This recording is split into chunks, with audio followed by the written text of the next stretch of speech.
আল্লাহর কাছে কোন আমল সবচাইতে বেশি দামি? এরকম একটা প্রশ্ন আল্লাহর নবীর কাছে তার স্ত্রী আমাদের মা আয়েশা রাদিয়াল্লাহু তাআলা আনহা তিনি করেছিলেন। বলছিলেন, ইয়া রাসূলুল্লাহ, আল্লাহর কাছে কোন আমলটা সবচাইতে বেশি দামি? তখন তিনি বলছেন, নামাজ পড়া কি সবচাইতে বেশি দামি? দান করা কি সবচাইতে বেশি দামি? যাকাত দেয়া কি সবচাইতে বেশি দামি? অনেকগুলো ইবাদতের কথা বলার পরে আল্লাহর নবী একটা বাক্যে জবাব দিয়েছিলেন যে সবচাইতে দামি আমল হচ্ছে সেটা যেটা আহাব্বাল আমালি ইলাল্লাহি আদওয়ামুহা ওয়াইন কাল্লা।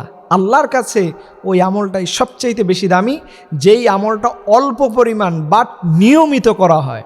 মনে করুন আপনি বছরে একদিন 50,000 টাকা দান করছেন, আর সারা বছরে 1 টাকাও দান করেন না, সারা মাসেও 1 টাকা দান করেন না, খবরদার, এটা ইসলামের কাছে গ্রহণযোগ্য নয়, এটা ইসলাম পছন্দ করে না।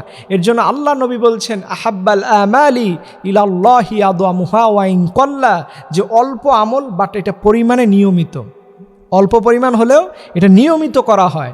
আল্লাহ নবীর সাহাবীরা এর জন্য তারা যতটুকু যে আমলই করতেন তারা সেটা নিয়মিত করতেন। আপনি দান করবেন, অন্তত 1 টাকা করেন।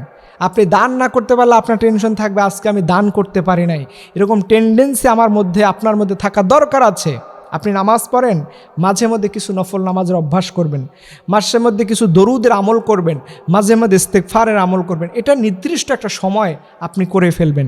মনে রাখবেন যে আমাকে এটা করতে হবে, এটা আল্লাহ নবীর কাছে সবচেয়ে বেশি দামি। আমি অনেক বেশি করতে পারবো না, বাট আমি অল্প কিছু করতে পারবো। আপনি প্রতিদিন 10 বার দরুদ শরীফ পড়েন, 10 বার আস্তাগফিরুল্লাহ পড়েন। 10 বার দরুদ শরীফ পড়া অনেক কঠিন বলেন?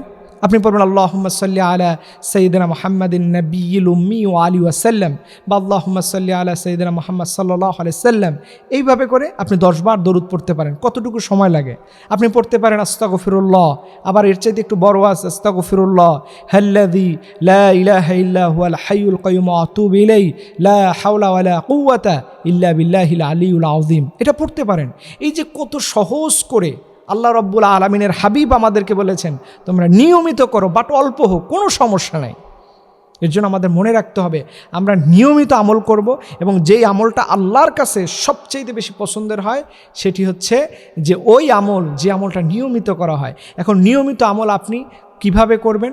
প্রতিদিন একটা হিসাব করবেন, আমি প্রতিদিন অন্তত সুবহানাল্লাহ 33 বার পড়ব, আলহামদুলিল্লাহ 33 বার পড়ব, আল্লাহু আকবার 33 বার পড়ব। কখন পড়ব? ফরজ নামাজের সালাম ফিরানোর সাথে সাথেই আপনি এটা পড়বেন। এরপর আপনি পড়তে পারেন সুবহানাল্লাহি ওয়া বিহামদিহি সুবহানাল্লাহিল আযীম পড়তে পারেন। কত ছোট ছোট আমলগুলো আছে, এটা আপনি নিয়মিত করেন। আপনি সালাম ফিরাবেন, এই ছোট ছোট আমলগুলো করবেন, সালাম ফিরাবেন, ছোট ছোট আমলগুলো করবেন। দেখবেন আল্লাহ রব্বুল আলামিন আপনার এই অল্প আমলের মধ্য দিয়ে আপনার জীবনকে পরিবর্তন করে দিবে। এজন্য আসুন নিয়মিত করে আমরা এই অল্প অল্প আমল করে আল্লাহ পাক আমাদের সবার আমলগুলোকে কবুল করুন। সবাই আমিন।